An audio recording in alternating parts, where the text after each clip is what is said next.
Classification of resources. Students, resources को कैसे classify करते हैं? जैसे किसी भी चीज़ को क्लासिफाइड करने के लिए हम एक बेस लेते हैं। जैसे आप और सब सब्जेक्ट में पढ़ते हैं, जैसे कि आप बायो में पढ़ते हैं, फर्स्ट चैप्टर आप लोग पढ़े होंगे साइंस का, उसमें सेल को क्लासिफाइड किया जाता है।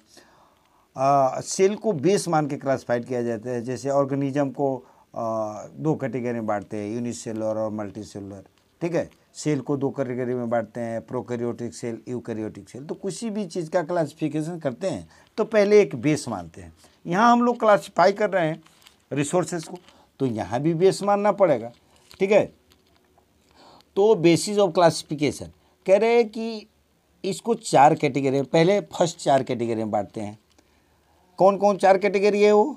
Renewability, origin, occurrence and development. ये चार कैटेगरी है। ठीक है, क्लासिफिकेशन करेंगे तो पहले फर्स्ट चार कैटेगरी में कौन कौन? Renewability, origin, occurrence and development. अब रिन्यूएबिलिटी के आधार पे इसको दो कैटेगरी में बांटते हैं। एक को कहते हैं रिन्यूएबल और दूसरे को कहते हैं नॉन रिन्यूएबल।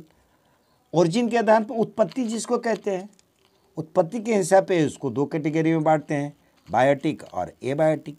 ऑकरेंस, ठीक है, ऑकरेंस यानी कहाँ से वो मिलता है, इस आधार पे हम उसको दो कैटेगरी में बांटते हैं, नेचुरल एंड मैन मेड। और डेवलपमेंट, विकास के आधार पे उसको दो कैटेगरी में बांटते हैं, पोटेंशियल एंड एक्सियल। स्टूडेंट्स, अगर इसको यहाँ ही ध्यान से आप पढ़ लें तो याद करना आसान हो जाएगा।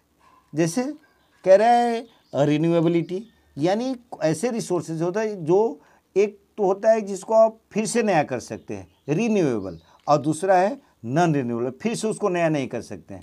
तो नाम से इसको आप दो कैटेगरी में बांट सकते हैं।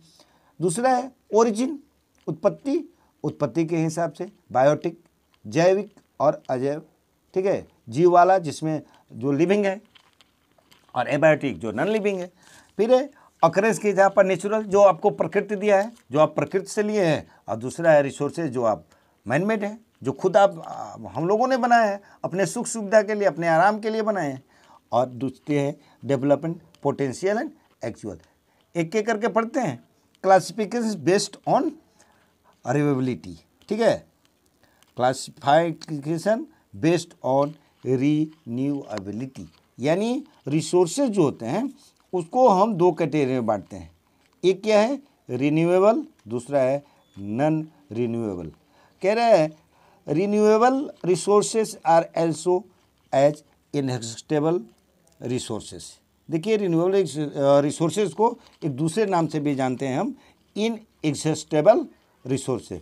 Resources which can be renewed either naturally by or by human effort is known as renewable resource. ऐसा रिसोर्सेज जिसको हम फिर से नया कर सकते हैं, चाहे वो प्रकृति के माध्यम से नया हो या फिर ह्यूमन बीइंग के माध्यम से हो, जिसको फिर से हम बना सकते हैं, उसको क्या कहते हैं? Renewable resources. Resources which can be renewed either naturally, या तो प्राकृतिक रूप से, या और मैन मेड एफर्ट, या मनुष्यों के प्रयास से जो फिर से उत्पन्न किया जा सके, उसको कहते हैं renewable resources. Example, solar energy, air, water, ये सब क्या है? ये सब फिर से बनता है। ठीक है, अब वाटर है, अब क्या करते हैं? डिगिंग करते हैं, नीचे से निकालते हैं, पानी यूज़ करते हैं, फिर वो नदी में जाता है, फिर उसका इवोपरेशन होता है, बारिश बदलता है, फिर घूम करके अर्थ पे आता है, फिर उसका पर्सुएशन होता है, ज़मीन के नीचे जाता है, फिर कहते हैं क्या होता है? ऐसे चलते रहता है, तो वो ख़त्म नहीं होने वाला है। उसी तरह सोलर एनर्जी है, जो आप सोलर एनर्जी मतलब जो एनर्जी आप सन से लेते हैं उसको सोलर एनर्जी कहते हैं। एयर है, ये ख़त्म होने वाला नहीं है। Some of renewable resources are always available and do not get exhaust by the human activity. यानी रिन्यूएबल जो रिसोर्सेज हैं वो क्या हैं? वो ना ख़त्म होने वाला है, ह्यूमन एक्टिविटी से ख़त्म नहीं होगा। ऐसे एक रिसोर्सेस जो ह्यूमन एक्टिविटी से ख़त्म नहीं होता है, उसको कहते हैं इनएग्जॉस्टेबल और रिन्यूएबल रिसोर्सेस। ठीक है, और जिसमें आपका एग्जांपल देख लिए, solar and solar energy, wind energy, the quality of these resources can be affected by improper usage. आप इसको यूज करने से उस पर कोई इफेक्ट नहीं पड़ेगा। स्टूडेंट्स, ये लाइन आपको दिखाई दे रहा है, स्क्रीन पे है आपको। Resources which take million of year form or renew are known as non-renewable resources. तो ऐसा रिसोर्सेज जिसको बनने में मिलियन ऑफ ईयर्स लगते हैं। Resources which are million of year to form renew are known as renewable resources. ऐसा resources जिसको फिर से बनने में मिलियंस ऑफ ईयर्स लग जाते हैं, लाखों लाख साल लग जाते हैं, ऐसे रिसोर्सेज को हम कहते हैं non renewable resources. They are also known as exhaustible resources, ख़त्म होने वाले रिसोर्स। यानी आप सीधा सीधा शब्दों में समझ सकते हैं कि रिन्यूएबल रिसोर्सेज उसको कहते हैं जो ख़त्म नहीं होगा, और नॉन रिन्यूएबल रिसोर्सेज को कहते हैं जो ख़त्म हो जाएगा। ठीक है, जो समाप्त हो, जिसको आप बहुत ज़्यादा यूज़ कीजिएगा तो धीरे धीरे समाप्त हो जाएगा। देखिए, दरअसल ये समाप्त होने तो बनता तो है, लेकिन इसको नॉन रिन्यूएबल इसलिए कहते हैं कि इसको बनने में मिलियंस ऑफ ईयर लगते हैं, इसलिए इसको क्या कह देते हैं, दूसरे साफ शब्दों में कह देते हैं जिसको नहीं बनाया जा सकता है जल्दी में। ठीक है, आप समझ लीजिए मिलियंस ऑफ ईयर लगेगा तो कितना दिन लगेगा। As they can not be renewed, यानी इसका मतलब कि आप उसको रिन्यूड नहीं कर सकते हैं।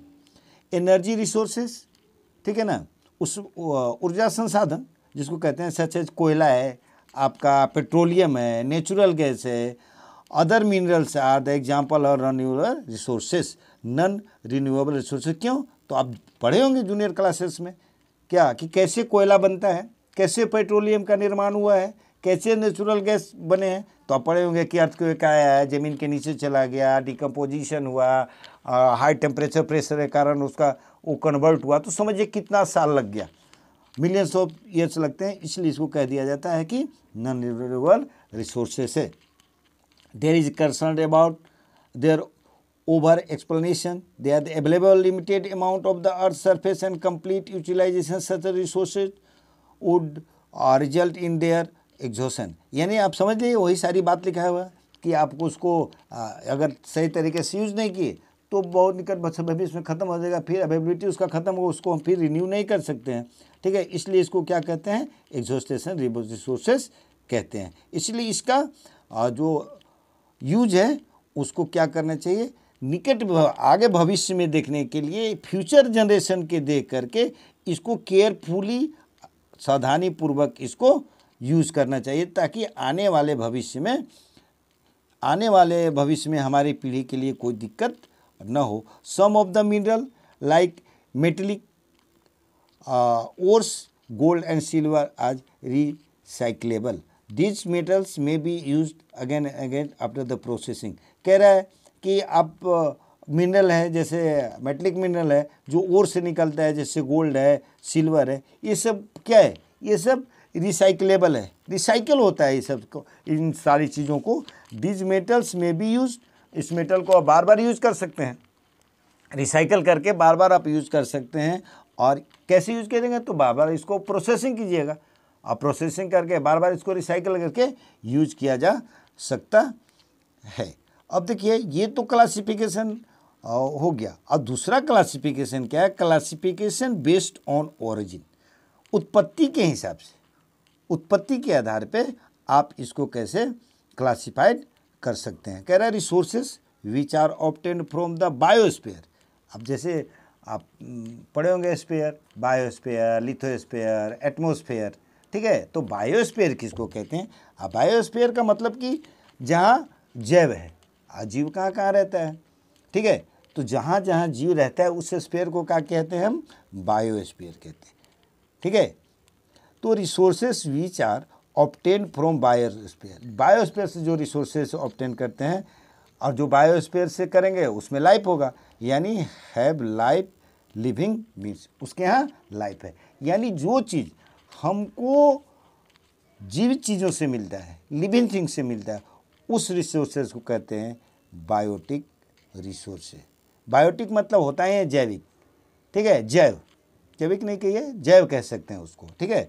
तो ऐसे रिसोर्सेज जो जैव से मिलता है, यानी जो प्लांट और एनिमल से मिलता है, इट मीन्स जो बायोस्फीयर से मिलता है, उसको कहते हैं बायोटिक रिसोर्सेज।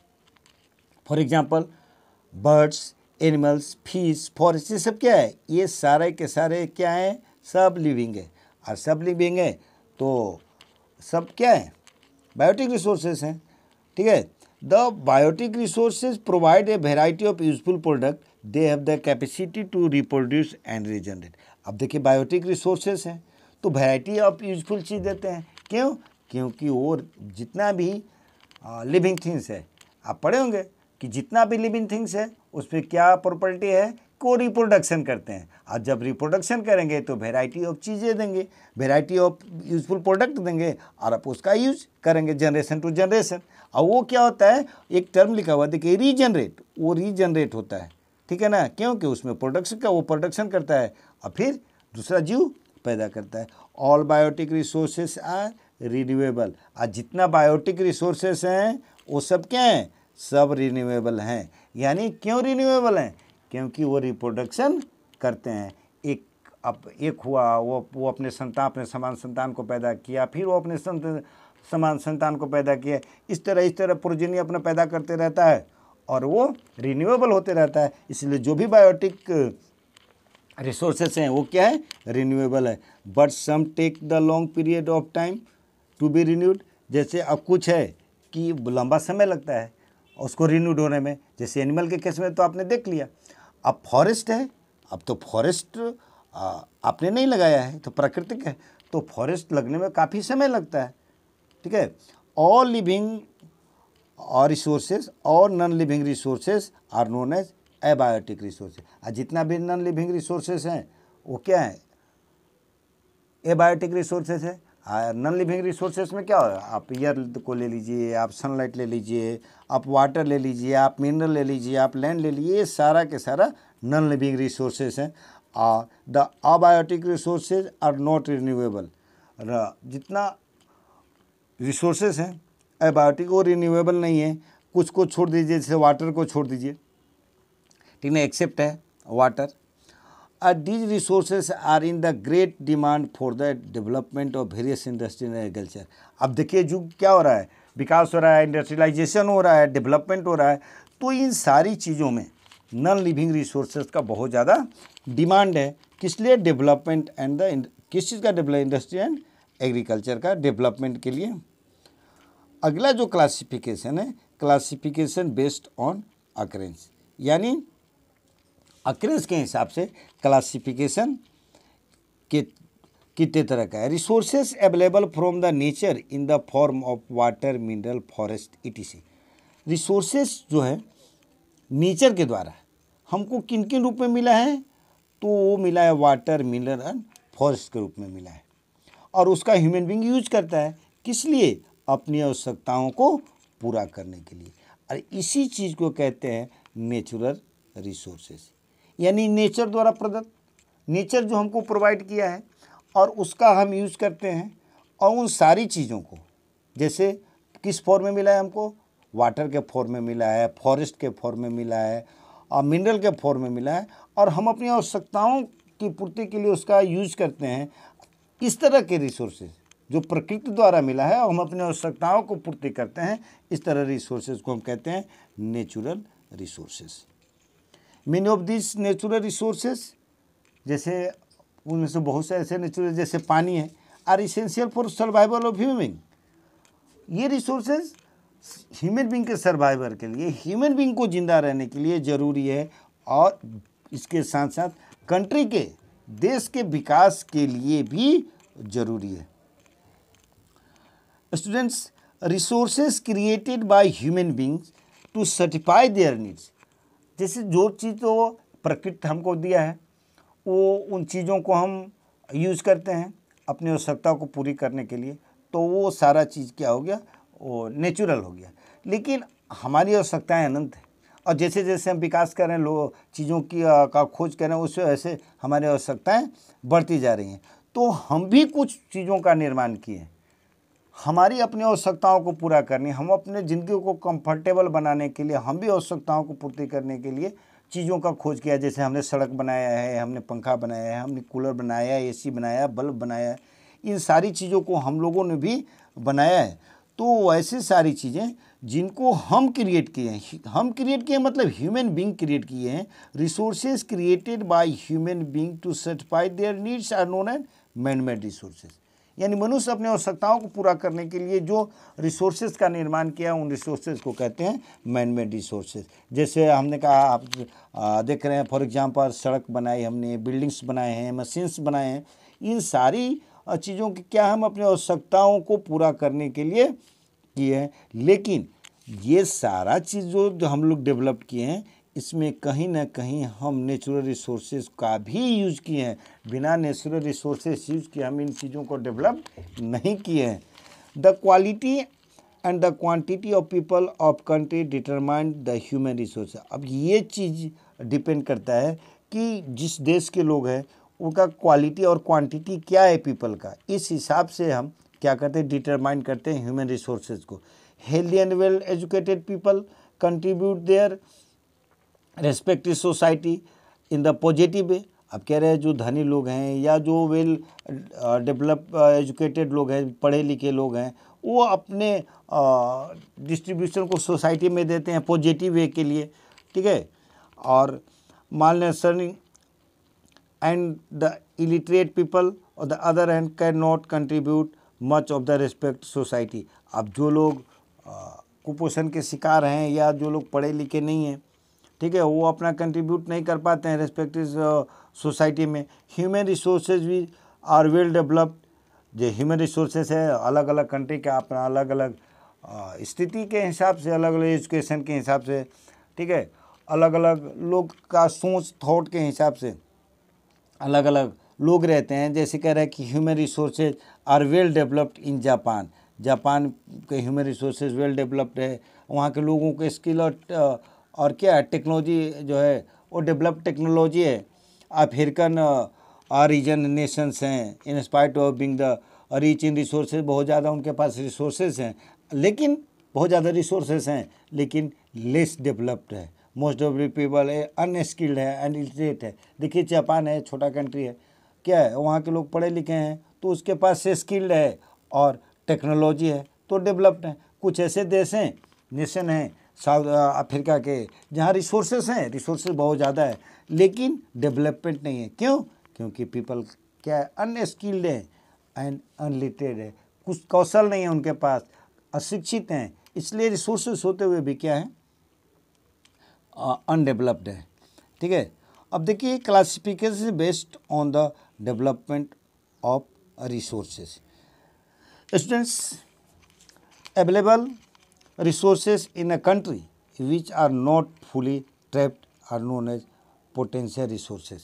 देखिए रिसोर्सेस है कंट्री के पास अवेलेबल है लेकिन वो उसको यूज़ नहीं कर पा रहे हैं, फुली ट्रैप्ड नहीं है, are known as potential resources. For example petrol can be found in the old sedimental rock of Himalaya and hydro electricity can be generated by the force of falling water. जैसे आप जानते हैं students कि petroleum जो है वो कहाँ मिलता है, ओल्ड सेडिमेंट्री रॉक्स मिलता है।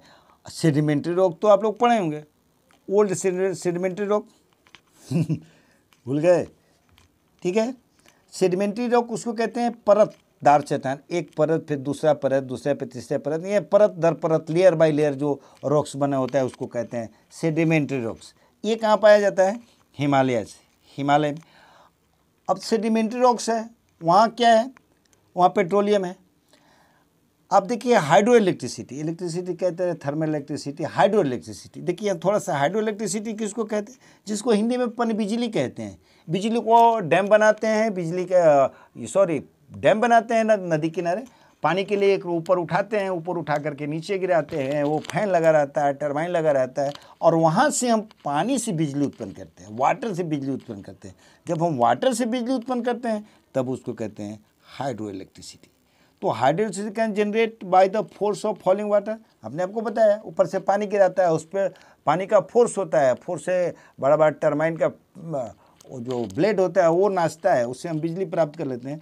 The potential resources need detail survey for the estimating there quality and quantity. तो ये क्या करना है, पोटेंशियल सर्वे करना है, उसको पता लगाना है, ठीक है, फिर उसका यूज़ करना है।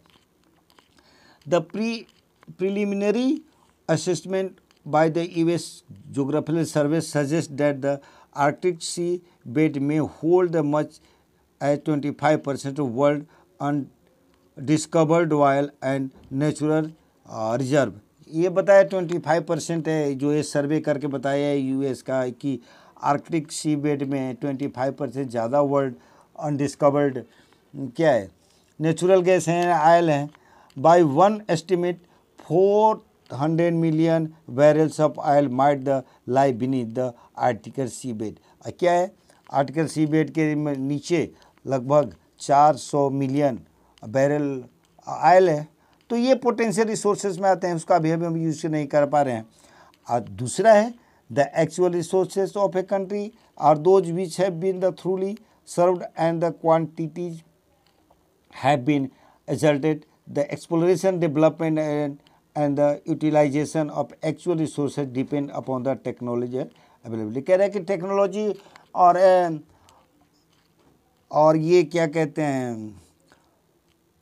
कि क्या टेक्नोलॉजी पे डिपेंड करता है, और उसका डेवलपमेंट और यूटिलाइजेशन जो है एक्चुअल रिसोर्सेज का किस चीज़ पे डिपेंड करता है, टेक्नोलॉजी जितना आपके पास अवेलेबल है। For example Saudi Africa, Arabia है 25 world of the wire resources. कह रहे हैं कि आप ये फिगर में भी देख रहे हैं कि ये आपको दिखा रहा है ऑयल वेल्स हैं, ये साउथ अरेबिया में 25.9 लगभग 26% वर्ल्ड का आयल रिजर्वायर है। तो यहाँ से ये क्या करता है कि थ्रूली सर्वेट किया गया, ये सर्वे करके और उसका क्वांटिटी है बिन सर्टेन वो क्वांटिटी बताया गया, और वहाँ से हम यूज़ करते हैं किस चीज़ को, एक्चुअल रिसोर्सेज के। और ये एक्चुअल रिसोर्सेज है जहाँ अवेल है वो निश्चित अमाउंट में समय दर समय जैसे जैसे आप उसको यूज़ करते जाइएगा धीरे धीरे वो समाप्त होता चला जाएगा। स्टूडेंट्स, अगला जो टॉपिक है सस्टेनेबल डेवलपमेंट एंड कंजर्वेशन।